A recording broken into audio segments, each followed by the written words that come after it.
Hello అండి, తెలంగాణ ఆంధ్ర వంటలకి స్వాగతం. ఈరోజు మా రెండో బిడ్డ వంట చేస్తుందండి. హలో అండి, తెలంగాణ ఆంధ్ర వంటలకి స్వాగతం. ఇవాళ సండే స్పెషల్గా 1 pot pulao and kofta curry చేసుకుందాము. 1 pot పులావ్కి ముందుగా ఒక కుక్కర్ పెట్టుకొని దాంట్లో సరిపడా ఆయిల్ వేయండి. ఒక 2 teaspoons చాలు. దాంట్లో మనం కావాల్సిన మసాలా వేసుకుందాం. ఫస్ట్ సాజీరా వేసుకుందాము. సాజీరా వేసాక లవంగాలు వేసుకుందాము. తర్వాత ఇలాచీ వేసుకుందాము. నా దగ్గర గ్రీన్ ఇలాచీ ఉంది, నేను అది వేసినాము. ఇద్దరు బ్లాక్ ఉంటే కూడా ఎన్ని కొంచెం ఫ్లేవర్ ఇస్తుంది. ఇప్పుడు మామూలు జీలకర్ర కొంచెం వేసుకుందాము.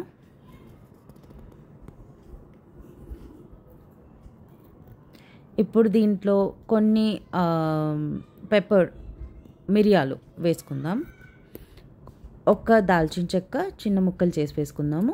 2 తేజ్పత్తా, బిర్యానీ ఆకు అంటారు కదా, అది వేసుకుందాం. ఇప్పుడు దీంట్లో ఉల్లిగడ్డలు నేను హాఫ్ ఉల్లిగడ్డ వేసుకున్నానండి, అంతే. మీకు కావాలంటే ఎక్కువ వేసుకోవచ్చు. ఇంకా కావాల్సిన కూరగాయలు నేను green peas, potato, carrot, paneer అన్నీ కలిపి వేసేసాను. మీ దగ్గర ఇంకేమన్నా ఉన్నా అవి కూడా వేసుకోవచ్చు. ఇది వెజిటేబుల్ బిర్యానీ ఆర్ పులావ్ కదా, సో అన్నీ కలిపి సాటే చేసేసుకుందాము. ఇవన్నీ కొంచెం కలర్ మారాలి. ఇప్పుడు దీంట్లో పుదీనా అండ్ పచ్చిమిరపకాయలు ఈ 2 మాత్రమే వేసి పేస్ట్ చేసుకున్నాను, అది వేస్తున్నాను. నార్మల్గా ఈ పుదీనా ఇంకా పచ్చిమిరపకాయలు పంటికి తగలకుండా డైరెక్ట్ దాంట్లో బిర్యానీలో కలిసిపోయేటట్టు ఉంటుంది అనమాట. ఇప్పుడు దాంట్లో 1 spoon కర్డ్ వేసుకుందాం. బిర్యానీకి అయితే మనం ఇవన్నీ కూరగాయలన్నీ దాంట్లో మ్యారినేట్ చేస్తాం కదా, నేనైతే 1 pot చేస్తున్నా కాబట్టి అన్నీ సాటే చేసుకొని దాంట్లో 1 spoon కర్డ్ వేసాను. వీటన్నిటిని మంచి సాటే చేసుకుందామండి. కొద్దిసేపు అయ్యాక ఈ వెజిటేబుల్స్ వాటర్ వదులుతాయి, అప్పుడు అన్నీ బాగా కుక్ అవుతాయి అన్నమాట, కొంచెం బాగా సాటే అయిపోతాయి. ఇప్పుడు దీంట్లో నేను ఈ నెయ్యి వాటర్ అండి, నెయ్యి వాటర్ అంటే ఏం కాదు, నెయ్యిది లెఫ్ట్ ఓవర్ ఉంటుంది కదా, బ్రౌన్గా కనిపిస్తుంది. దాంట్లో మా మమ్మీ ఏం చేస్తారంటే దాంట్లో వాటర్ వేసి బాయిల్ చేసి దాన్ని ఇలా బిర్యానీలో కానీ ఉప్మాలో కానీ యూస్ చేస్తారు. మంచి నెయ్యి ఫ్లేవర్ వస్తుంది అనమాట మన డిష్కి. సో మీకు నచ్చితే ట్రై చేయండి. ఇది మా మమ్మీ మేము చిన్నప్పటి నుంచి చేస్తారు, సో మాకు అలా అలవాటైపోయింది.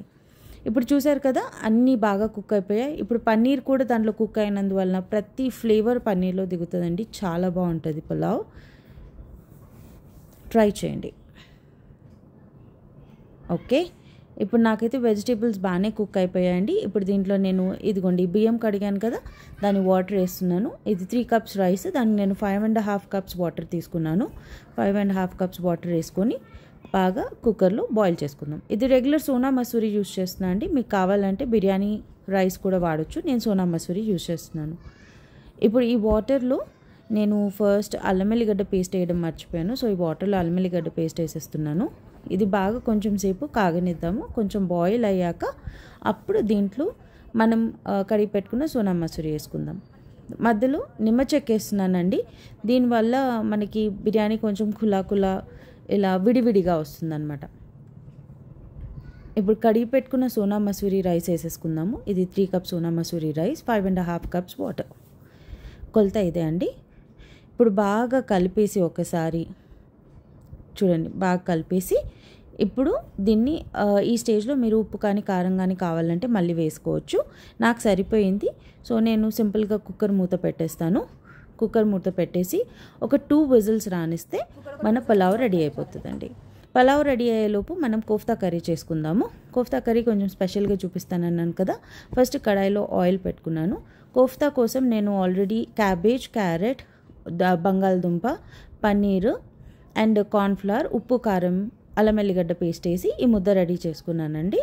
ఇప్పుడు ఈ ముద్దలో ఒక ట్విస్ట్ ఏంటంటే, మనకి రెగ్యులర్గా సోయా ఉంటుంది కదా, మన మీల్ మేకర్, ఆ మీల్ మేకర్ని ఒక 10 minutes వేడి నీళ్ళల్లో పెడితే ఇలా కొంచెం ఉబ్బుతాయి కదా.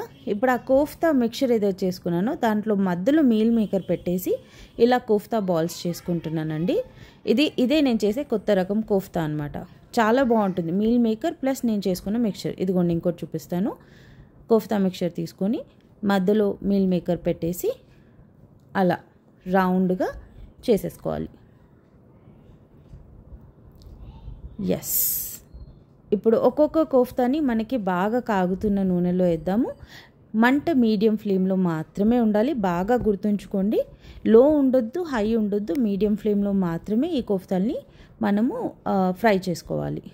అండ్ కోఫ్తా వేయగానే మీరు తిప్పొద్దండి, దాన్ని ఒక 1 minute అదే నూనెలో కాగాక అప్పుడు తిప్పితే ఆ కోఫ్తాలు విడిపోకుండా బాగా రౌండ్గా సరిగ్గా వస్తాయి. ఇది చూడండి, నేను ఫస్ట్ వేసిన కోఫ్తా ఇది, దాని బాల్ ఎంత బాగుంది చూడండి, విడిపోకుండా.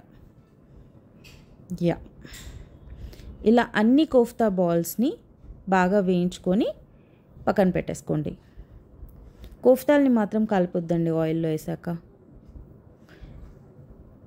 నా కోఫ్తా బాల్స్ అన్నీ రెడీ అయిపోయాయి కదా. ఇప్పుడు దీంతో మనం కోఫ్తా కర్రీ చేసుకుందాం. కోఫ్తా కర్రీ కోసం మనకు గ్రేవీ కావాలి. గ్రేవీ కోసం నేను ఆల్రెడీ ఇక్కడ టొమాటో, ఉల్లిగడ్డ, అల్లం వెల్లిగడ్డ పేస్ట్, కాజు, ఉప్పు, కారం అంతే అండి. ఇవన్నీ వేసి నేను ఆల్రెడీ నూనెలో వేపుకున్నాను. ఇది ఒకసారి నేను గ్రైండ్ చేసి మంచి థిక్ పేస్ట్ లాగా చేసుకుంటాను అనమాట. ఇదే మన గ్రేవీ. ఇప్పుడు అదే కడాయిలో మళ్ళీ నేను స్టవ్ ఆన్ చేసి అదే కడాయి పెడుతున్నాను. దాంట్లో ఇప్పుడు మనం గ్రైండ్ చేసి పెట్టుకున్న గ్రేవీని వేసుకొని మిక్సీలో కొంచెం వాటర్ వేసేసుకొని ఆ గ్రేవీలో పోసుకుందాము. ఆ గ్రేవీని కొద్దిసేపు కాగనివ్వాలండి. ఆల్రెడీ మనం వేయించిందే, కానీ ఇలా ఉడకడం వల్ల అన్ని ఫ్లేవర్స్ కంబైన్ అయిపోతాయి అన్నమాట. ఈ స్టేజ్లో మీరు కావాలంటే మళ్ళీ ఉప్పు, కారం సరిపోయిందా లేదా చూసుకోవచ్చు. మూత పెట్టేసి ఒక 2 minutes కాగనిస్తే ఇలా బాయిల్ అవుతుందండి. ఈ బాయిల్ అయిన గ్రేవీలో మనం ఇంతకుముందు చేసి పెట్టుకున్న కోఫ్తా ఒకటి తర్వాత ఒకటి అలా డ్రాప్ చేసుకుందాం. ఎంత బాగుంది కదా కలరు, నాకే చాలా నచ్చింది. మీకు నచ్చితే చెప్పండి. అన్ని కోఫ్తాలు వేసుకున్నాక దీన్ని బడబడ కలపకుండా చాలా లైట్ హ్యాండెడ్గా ఆ గ్రేవీ కోఫ్తాకి పట్టేటట్టు మెల్లగా కదుపుకొని దానికోసం ఒక 2 minutes దమ్కి పెట్టుకుందాం. ఇప్పుడు చూసారు కదా, కోఫ్తాకి ఆ గ్రేవీ బాగా పట్టింది. ఇప్పుడు దాంట్లో నేను కసూరి మేతి వేస్తున్నాను. ఇది ఇంట్లో చేసిన కసూరి మేతి అండి. మాకు మెంతమాకు బాగా దొరికినప్పుడు తీసుకొచ్చి ఎండలో కాకుండా నీడలో డ్రై చేస్తాము. మంచి ఫ్లేవర్ ఉంటుంది. మీరు ట్రై చేయండి కసూరి మేతి ఇలా చేసుకోవడానికి. బయట మార్కెట్లో దొరికే కంటే ఫ్లేవర్ ఇది చాలా బాగుంటుంది. ఇప్పుడు ఇది పాల మీద మీగడండి. మార్నింగ్ పాలు కాసాక ఉన్న మీగడ తీసాను, అదే మీగడ వేస్తున్నాను కూర మీద. కొంచెం మలాయ్ ఫ్లేవర్ వస్తుందన్నమాట కోఫ్తాకి. కోఫ్తా వితౌట్ మలాయ్ అంత ఫ్లేవర్గా ఉండదు. సో మలాయ్ కంపల్సరీ వేయండి, టేస్ట్ ఇంకా బాగా ఎన్హాన్స్ అవుతుంది అన్నమాట. అంతే అండి, ఇదే మన కోఫ్తా కర్రీ రెడీ అయిపోయింది. సర్వ్ చేసుకునేటప్పుడు నేను ఆనియన్, రాయతా అండ్ నిమ్మకాయలు పెట్టుకున్నానండి. మీకు కూడా నచ్చితే చేసుకొని లైక్ చేయండి, షేర్ చేయండి, సబ్స్క్రైబ్ చేయండి అండ్ కమెంట్ చేయండి ఎలా వచ్చిందో. ఉంటానండి, బాయ్.